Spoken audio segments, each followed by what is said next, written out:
Hello folks, MangaMatt here for the October manga update here.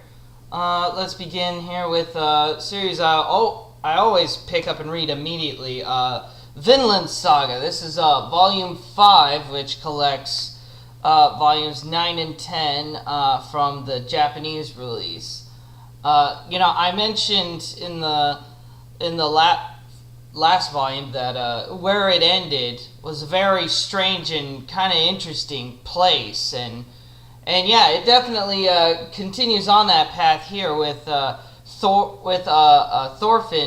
After the events of last volume, he's essentially lost all purpose in life. The main thing that was driving him through the whole series before that is resolved. The whole thing that was keeping him going, it's gone, and he's essentially just given up, and he's essentially just let himself become a slave. It never really goes into detail how Thorfinn just happened to become a slave, but I don't know. I guess it's probably a combination of he didn't care and he didn't really have any other sort of skill sets other than just being a warrior. So I mean, he kind of, I guess, dug himself a hole in that, which goes to show it's always worth having a few trade skills under your belt, in case your main profession doesn't service you all the way. But regardless, there's some great moments in here, just great character moments all around with Thorfinn, living off the land with his new buddy, and that's an interesting thing here is the fact that Thorfinn, up until just right now in this series, he's never really had a friend. And in this new guy who's also been sort of roped into slavery with him, I forget his name, but he's had to deal with Einar. Yeah, him and Einar, he's essentially got his first friend ever, and he's also still dealing with a lot of horrors from the war, in his sleep, and then of course in the background of all of that we have King Canute, who's slowly taking over all the lands under himself, and he's slowly becoming more and more ruthless.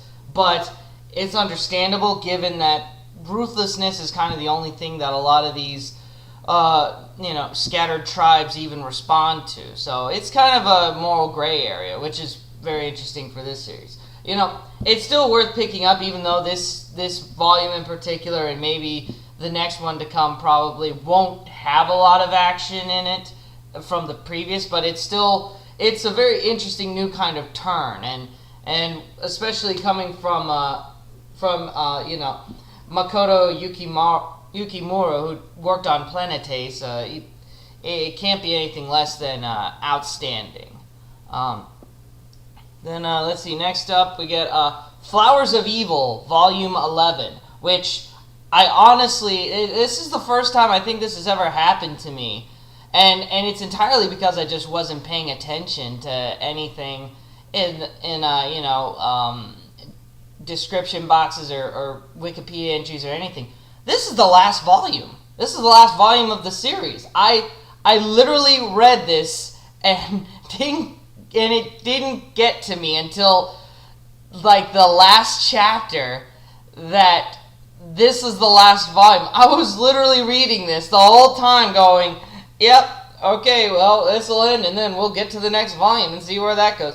No, it ends here, and that's just what's been so interesting about Flowers of Evil is that it's so strangely compelling that you don't really it doesn't really follow any kind of like plot structure. I mean, yes, the characters, they go and they talk and everything, but as far as there's never really a theme that's overt. Like, this series is not about bump. Vinland Saga is clearly about Viking Norse mythology, and also about the coming of age of a young man and the relationships between fathers and sons. That is the overall driving theme of Vinland Saga. With Flowers of Evil, I mean, aside from like the awkwardness of adolescence, which is a very vague kind of idea, especially in a lot of manga, which most manga is targeting that age demographic, not exclusively, but a lot of it. That's a very easy to go to kind of route, and I don't know, maybe I want to give Flowers of Evil more credit that there's something deeper in that, and especially it feels like that, because especially in the very early volumes, there's a lot of depravity with the two main characters, and well, anyway, the way it ends is just with a lot of the characters, they all come back together, and then it does this unique kind of thing where it sort of starts over again, but you see things from a different perspective than when you started the series, and it gives you kind of a new insight into kind of how one of the characters was viewing their world, and you start to kind of see things like, maybe it wasn't just, they were, it makes you think more about why characters were doing kind of the things they were, and I think that's one of the real strong things with Flowers of Evil, is it's so off kilter. It's like one of those paintings hanging on a wall, but it's slightly crooked, and it's still a gorgeous painting, but at the same time you can't not notice that it's not entirely straight on the wall, and you focus on the two different aspects of it, and eventually they just sort of bleed together. And I don't know, maybe that's kind of an odd analogy to make, but in my head it feels like that's the best kind of way to describe Flowers of Evil abstractly. But otherwise, I mean, I'd probably reread it again just to get a better handle on it now that it's complete.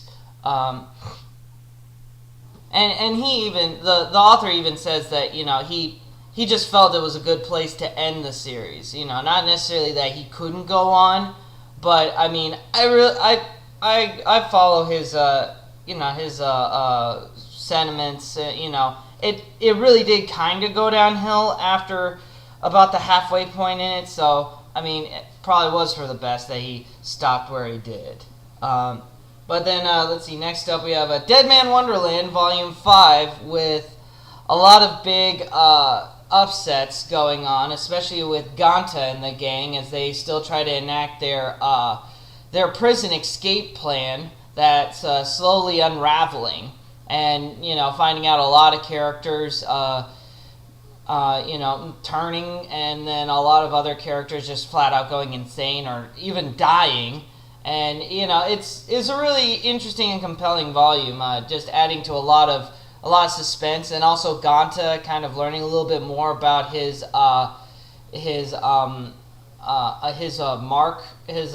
mark ability. His branch of sin ability. I forgot. Yeah, ability, and there wasn't. I was expecting like maybe more of a training kind of moment in here with Ganta kind of learning how to use it, but they kind of cut it short, I guess. I don't know if they'll go back later or if that was good enough for him or what, but it's still a really interesting series to see. I still have not watched the anime, but given that the anime ended so abruptly, I don't have any strong interest in really going after it. Alright, next up we get I got this series in the recently. This is Dance Till Tomorrow, which this is a 7-volume series. I've only got the first 2 here so far, but this series is about a guy named Suekichi, who is sort of your everyday slacker kind of character, and it just so happens he finds out after one drunken night that he's due for an inheritance from his deceased great-grandpa, a fortune in the tune of 450 million yen. So is so essentially, or no, 4.5 million yen, or no, that's it. They put it on the back in dollar signs. So yeah, it is 450 million yen. You know, accounting for the difference in U.S. and yen. But in any case, he's coming into a crap ton of money that even into his children and grandchildren, they'll never have to work a day in their lives kind of money. But there's one kind of stipulation to it. He has to finish college, and he has to get a wife. One of those Brewster Millions kind of stipulation things. Old fogies just can't seem to just die and give you an inheritance without some ridiculous, strings attached to it. Which I never really understood that premise, because it's like, if you're dead, why do you even care? It'd be one thing if you were filthy rich and still alive, and you were willing to just give all of your money away, but they had to do the thing, because you're still alive, so you can watch them, do it. I can get behind that. But once you're dead, you're dead. What do you care? But regardless, that's just my personal views on that particular plot idea. With this series, though, there's still a lot of this interesting, quirky kind of humor, especially because a lot of it coming from what's her name, Aya, this girl that he meets one drunken night and hooks up with, and she constantly keeps showing up again and again, kind of seducing Suikichi into the bed, and they kind of have their fun, but all the while in the back of his head, he can't not think that it's all about the money, because Aya happened to be a very distant relative to his great-grandfather, so she was at the funeral and knows about his inheritance, and so he's always kind of second-guessing himself as to whether or not she's with him or if she's just doing it to get to his inheritance. And also, it really kind of goes from there. He's in a theater troupe that's always strapped for cash, and you find out that Aya is was a part of a former marriage, and there's a running gag that starts up about how Suikichi constantly needs to borrow money from her, and she's all constantly reminding him how much money he currently owes her.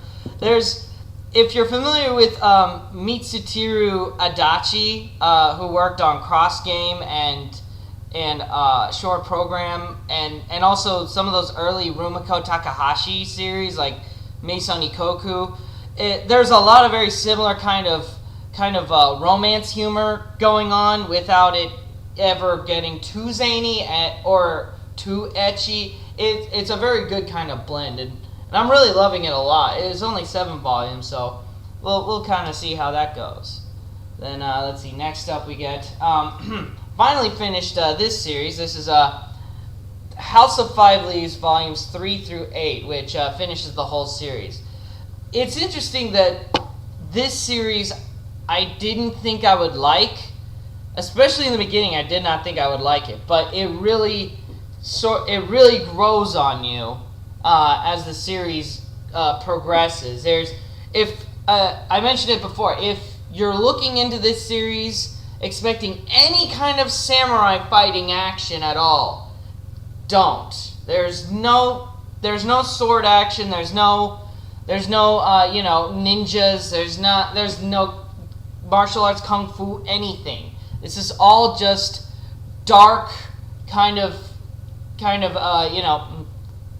very, very melodramatic drama unfolding here.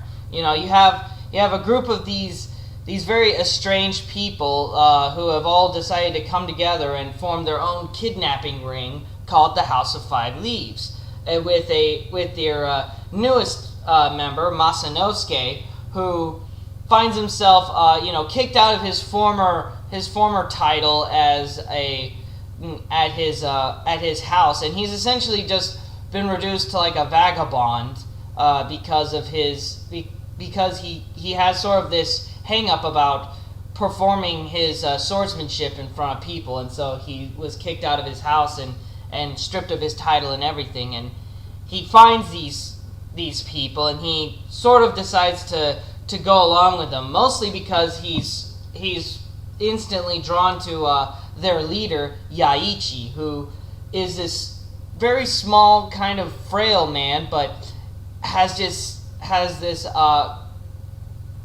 alluring kind of charisma, this alluring sort of charisma about himself. He's just always confident. He knows what's gonna happen. He's always one step ahead, and he's ruthless. And despite his physical frame, you just feel this kind of presence about him that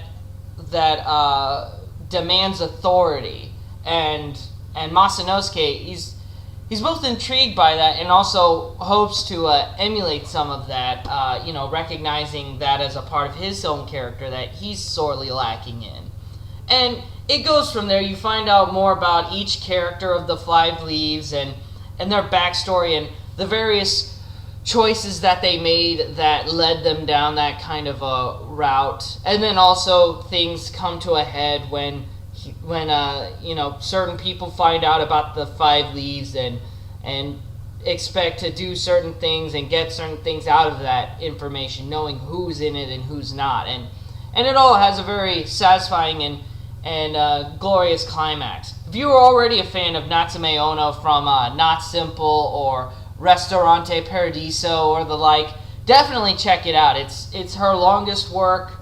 It definitely pays off for it, given that she's so good at building characters and just letting characters sort of just go and do their own kind of things, and all of that is in here, and it's very well paced and well written and put together. Characters interact with each other very organically, but at the same time, they're never without their place in the story. Alright, then next here we have Lucky Star, Volume 7 and 8. This is technically from my reading update, but, it's this and Crayon Shin-Chan 10 and 11 that are the last things from my back catalog that I need to read to finally catch up to what I'm getting now. And, it's done. I finally finished all of Lucky Star. It's not terrible. For one thing, there's a lot of characters in it, and after like the main five, the twins, the red-haired girl, Konoda herself, and aside from like those four, like all the other characters, they just kind of blend together. It's a lot of characters to keep straight, especially when they're not very easily differentiated from each other.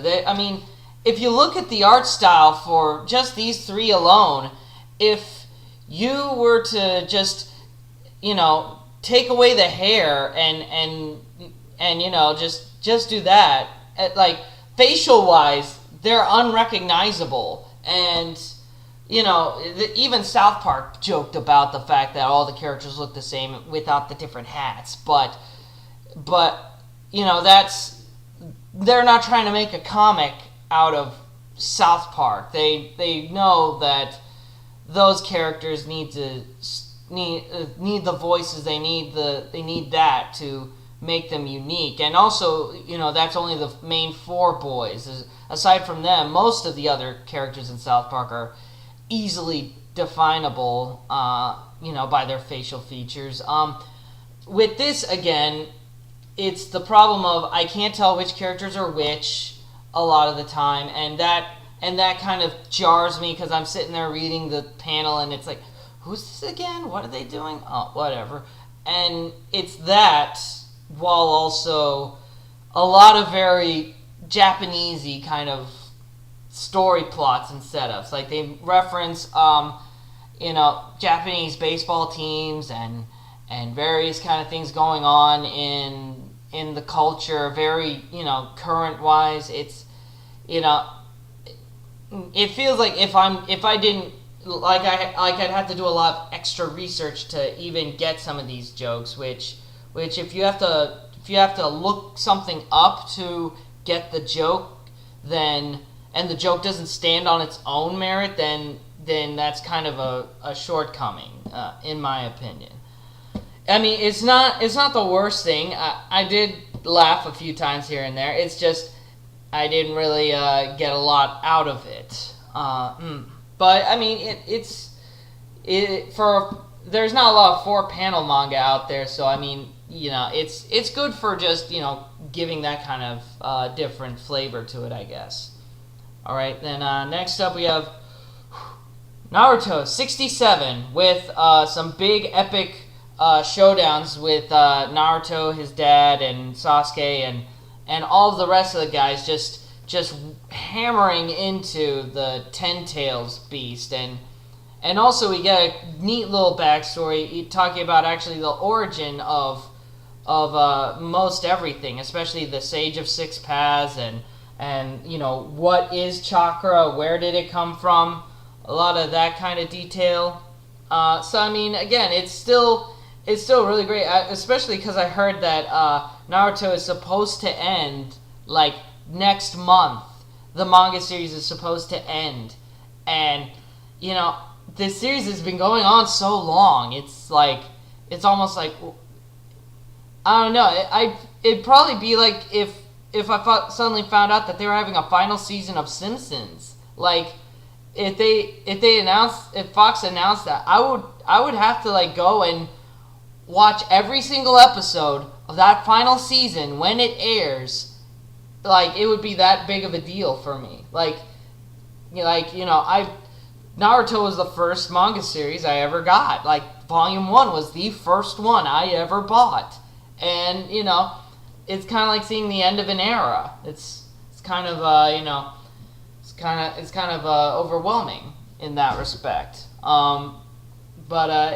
Anyway, next we get One Piece Volume 72, where Usopp and I think Robin is with him. They both discovered the tiny little imp people who are very reminiscent of the Lilliputians from Gulliver's Travels, as well as you're also finding out that on this island they take any people who are usurpers to the order of things and turn them essentially into toys. Or some kind of toy mechanical people that have to that are then treated like second-class citizens. And we get the standard tragic backstory that a lot of characters tend to get in these series, and also some great battle action from Luffy while he's in the middle of his big tournament fight in the Colosseum. Overall, it's a great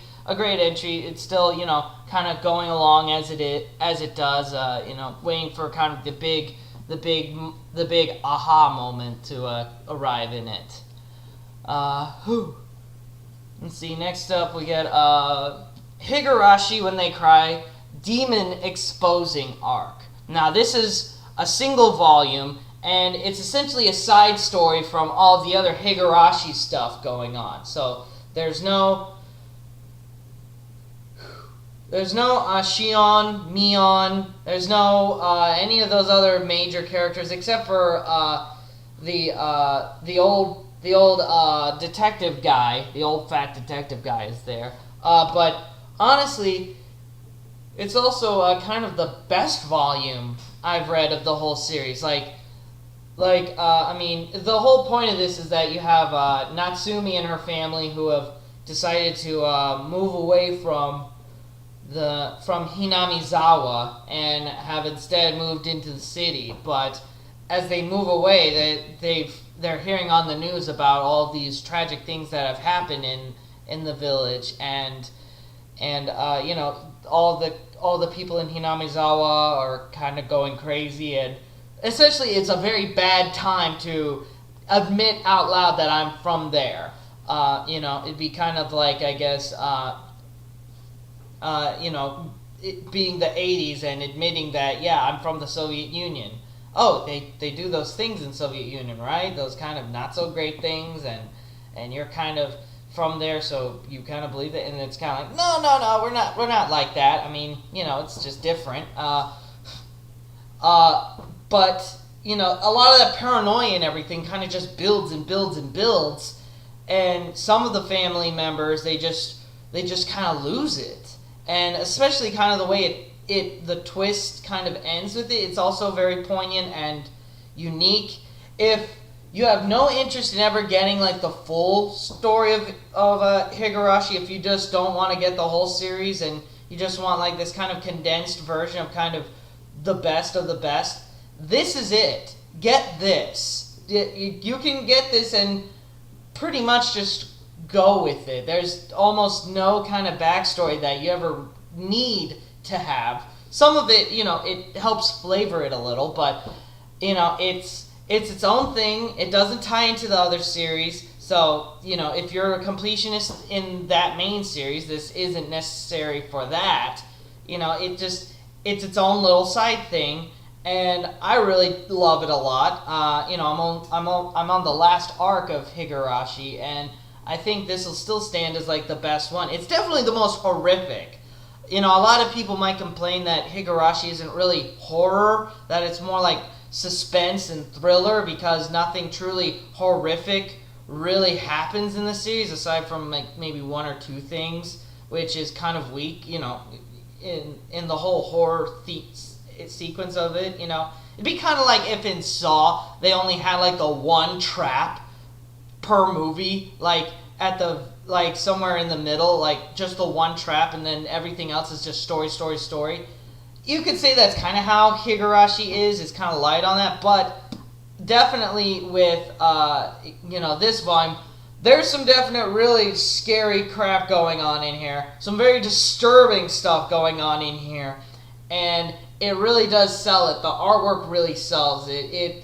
You could also complain that too with some of the other series, that, the artist doesn't really draw them scary.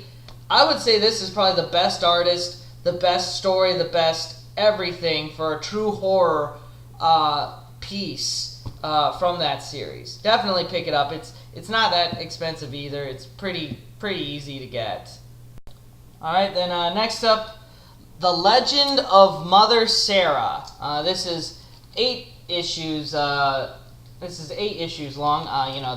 They're 2 per little sleeve here.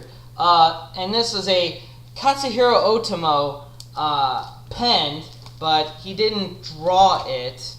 Series. Although I will admit that the guy that they did get to do The Legend of Mother Sarah, Takumi Nagayasu, like, he looks exactly like Otomo does when he draws. Like this is literally the one guy that he could have got to draw exactly like Otomo does when he draws characters. Like everything in here looks exactly like Akira. Even this character in the corner here looks exactly like Kei from Akira, and especially like kind of the brows and kind of the detailings with the pipes, everything. It really is definitely a faithful artist's work.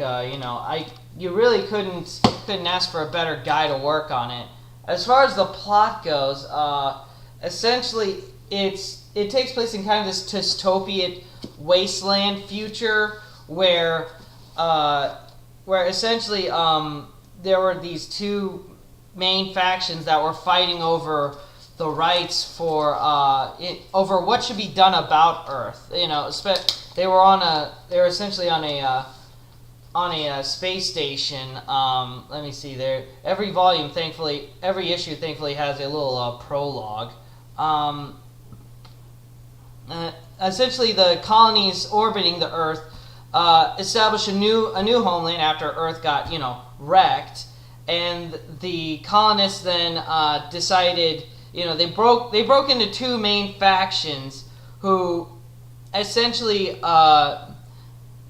went on to 2 different ideas. The progressives, who were eager to use a bomb to try and launch a new era of mankind on Earth. This bomb would essentially sort of reset the climates on Earth and make it start to become inhabitable again, while the neoconservatives, on the other hand, proclaimed that humanity already had its chance and that it's too wrecked to work on anymore, and that they should stop the progressives from trying to restart the Earth. And essentially, this plunged into a huge civil war. Government collapsed, and then a certain group of people secretly built their bomb to use it, and then essentially it's war-ravaged space colonies that just ended in a lot of refugees then retreating back to Earth and try and make things work on the hostile planet below. So, it's a lot of backstory, and I think maybe like it didn't need a lot of that Civil War kind of thing set up. But I mean, essentially, it follows the story of a woman named Sarah who was separated from her kids when a whole slew of refugees were escaping to Earth, and so she spent the better part of 5 or 10 years traveling from desolate outpost to desolate outpost, hoping to find the children that she sadly was separated from, and then comes across this small outpost where there's currently a lot of there's a lot of people that are recruiting for military work, and a lot of people that are currently using resources and the like. I really feel compelled to actually do a full review talking about it, because there's just a lot of things in there that I like, and there's a lot of things in there that I don't like, that just kind of don't work as a story and as a apocalyptic story in sci-fi and everything. So I don't know. I'll just put it at, it's not the best thing Otomo ever worked on, but it's definitely only for like the Otomo completionists for that. Then all right, next thing that I got here is Pokemon Black and White. This is volumes 15 through 18, which brings me completely up to date as far as publication for it. This is still absolutely like the best. If you don't want to get like all the back catalog of Pokemon manga, just get the Black and White series. It hasn't been tied into the other series as far as continuity and stuff, like Red and Blue haven't shown up, and Giovanni isn't behind anything. These are all brand new characters, and the more it goes in, the more sort of spectacular the plot seems to get. Like at the start of this volume, Black is in the middle of fighting against the 3 legendary deer Pokemon, Verizon, and the Terrakion and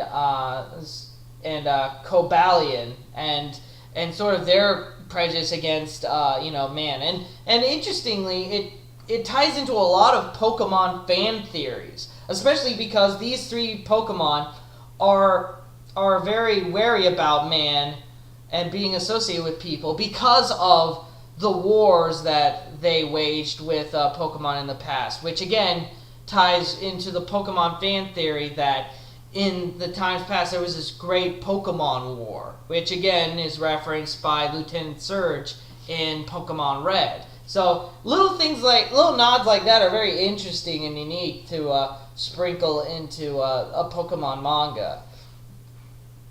And especially also the introduction of Keldeo, who then starts to have his own subplot where Keldeo is trying to work to stop Reshiram and Zekrom from essentially starting this whole brand new war going on, and possibly will become one of Black's, a member of Black's team at some point maybe.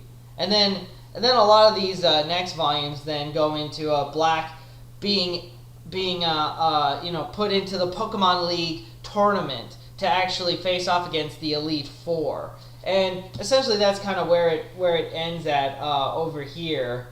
But you've got a lot of various plot threads going on. You've got Black going into the Pokemon League and fighting the Elite Four. You've got Keldeo that's kind of doing his own thing. You've got White, who's sort of not doing anything.